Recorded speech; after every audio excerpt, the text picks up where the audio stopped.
welcome to another episode of Faith X Life, where we dissect how our faith intersects with our lives. We're so glad that you've joined us today. We have another message from Sunday. Yes, we do. Yes. This one is called Seasons, Time, and Purpose, and it was such a good word, and we say that every time, You know, it truly is a good word. If it is what it is, you just call it what it is. Yeah, that's what I think. It was a good word. Over these past couple of months, Pastor's really been emphasizing like seasons, and the changing of seasons and what that looks like. And right now we have like a physical manifestation of the seasons changing. And it was very evident as we were going into fall, the leaves, the colors were changing. And Pastor said we find beauty in something that's dying. That's true. They're falling off the trees, but it's evidence of a change of season. And then today it was snowing, and that's another evidence of a change of season. Come on. While that's something that's happening in the physical, we sing the song Waymaker, and how, even when we can't see it, even when we can't feel it, God never stops working. So There's always a change happening. There's always something shifting. And that was a word that Pastor used in the message too, was shift.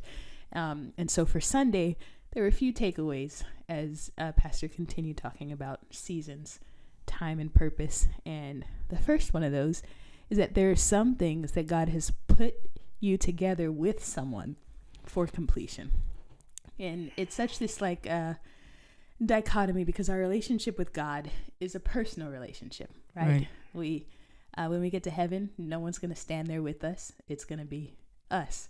But there are things that God has put people together for completion. Like it's us, our relationship with God, and then it's us in community, which is what the church provides. It's what kingdom friendships and relationships provide, is that community. And so Pastor was saying there are things that God has called him to that he can't accomplish without us, and even though we're all running our race, we're all, it's an individual thing.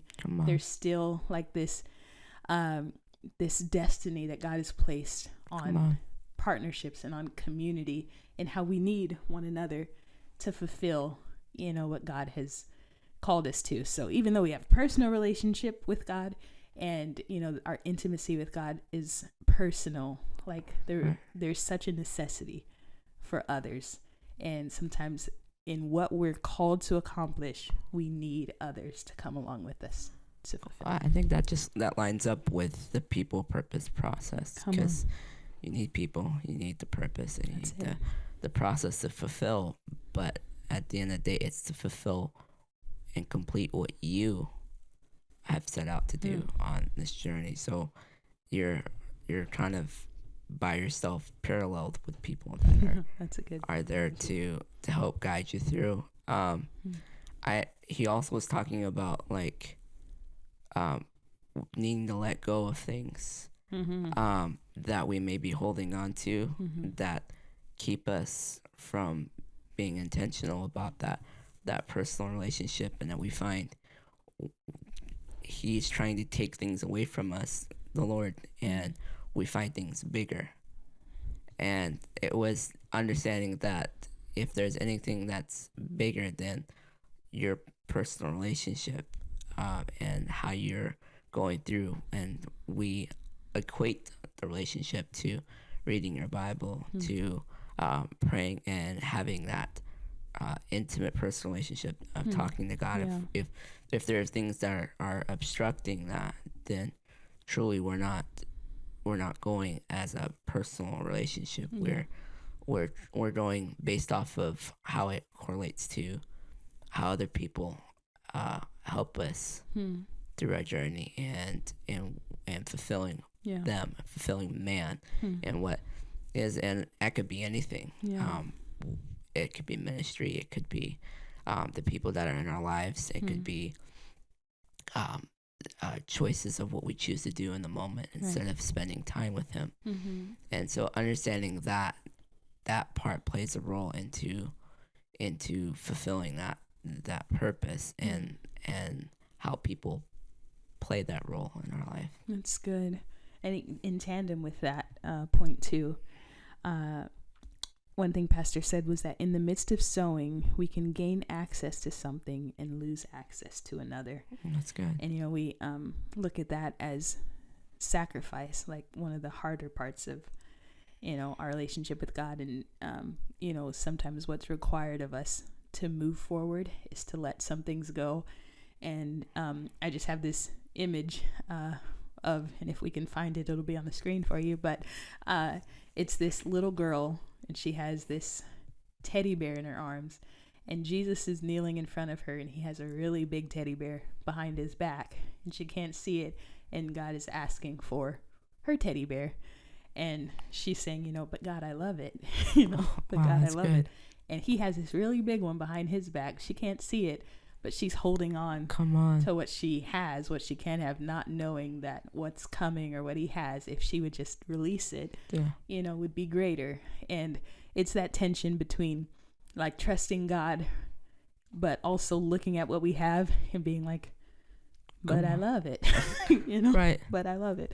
And so like that sacrifice, but like you were saying, how it gives us access to so much more if we would be willing to let it go. Yeah, and be willing to see beyond what we already have. That's it. Because, we tend to get caught up in, well, this is what I have, and this is all I have. Right. When there's more beyond where you are. Right. And you're just not willing to embrace it because you're concerned between what you have and getting to what's more, you're going to lose something. Yeah. Or you're not going to have anything left in that in-between process. Yeah, it's that self-preservation, trying to preserve what you have. Yeah, it's good. And I think, so in that part, he was talking about sowing and reaping too, and how there's two activities that happen in any season, and how we look at the Christmas season as one of giving, and but also people are, we had Black Friday just this past weekend and stuff, so people are purchasing in a time of giving, and he's like, why don't you purchase months in advance, so that when it's time to give, you can just give, and there's no, purchasing that you have to do as well. And just paralleling that to our spiritual life and how we live, about how sometimes we can be so focused on what we're going to get back from other people in the reaping that it interferes with how we sow and how we give. And if we have both of those in mind, and once we're also trying to reap and sow, we tend to, back to that self-preservation, do it in a way that it works or benefits us in some way, instead of just being able to be focused on what you're giving to someone, what you're providing for someone else. Well, and he also was understanding the season in which you're giving gifts. Come on. And understanding that just because you give a gift in a season and the person doesn't embrace it, doesn't necessarily mean that you did anything wrong. It's just not essentially what they need in that season, or something that they will use, but it's just understanding that that it's not, when you give a gift, it's not about you. Okay. And understanding that he always gives that story where someone buys a person's sweater and they never wear that sweater, and then you end up getting offended when you gave the gift. So give it completely. Don't. And it doesn't mean that they'll never wear it, but even if they don't, you still gave the gift in the season, and you have to let it go. And understanding that that's good. That's it. Yeah. And it's not trying to dictate the terms of what the harvest will look like, or what it looks like once you give the gift to someone, because it can be challenging when we're giving and we're also trying to interpret the outcome, and when we give, and I think that was something that Pastor was really focusing on, like you were saying, was that when we give something, it's not about, it is about who's on the other end, because you want to give strategically when you can. You know, you don't want to give something to someone that, like you're saying, doesn't have value to them. But also, we can't be the ones to determine what's valuable to someone else. You know, like you said, that could be a bomb sweater, and you would wear it. You'd be like, man, this is bomb. Why aren't they wearing that sweater? That look good. But just because it's valuable to you doesn't mean that it's going to be valuable to them. So it's like not trying to mess with the outcome, just being a giver, you know. And then it's about like filtering it through God's hands for someone else, because when we try to give it and interpret how it should be received, you know, we end up messing with the gift, like tampering with it. But when we give it according to like what God says about someone, then it's able to multiply in their lives. Come on. The way he wants it to. That's so good. Yes, sir. You have another one? I do. You do? He talked about bearing fruit. Yes, he did, sir. And knowing what that means, because we can bear fruit, but it's not the right fruit. Come on. And understanding that some fruit looks good, but it looks bad on a different side. And what you think is right, and what you think is going forward. And wow. Come on. That was good. That's it. That was good, yeah. And in that too, I think this last point correlates with that. It's a partnership. There's a partnership between us and God. We're supposed to give things to God so he can give them to other people. And it makes me think of the feeding of the 5,000, maybe, the 5 loaves and 2 fish, where Jesus, you know, it was provided, it was given to Jesus. He blessed it, he broke it, and then he gave it.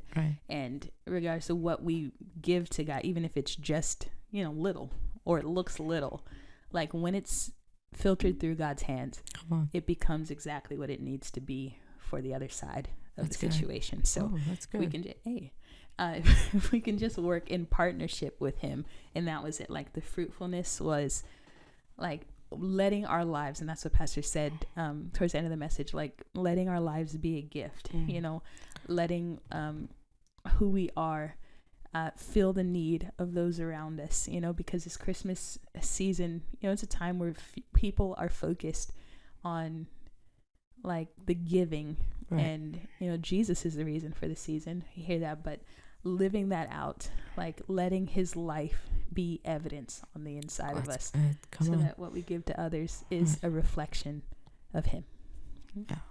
And bearing all good fruit, not just some. Not just some. Come on. Showing all the fruit we should. Yeah. It's important. So good, sir. Yeah. Well, that's it for today. Once again, we're always going to encourage you to go back and listen to the message. Yes. And because there's so much more that we didn't get to today.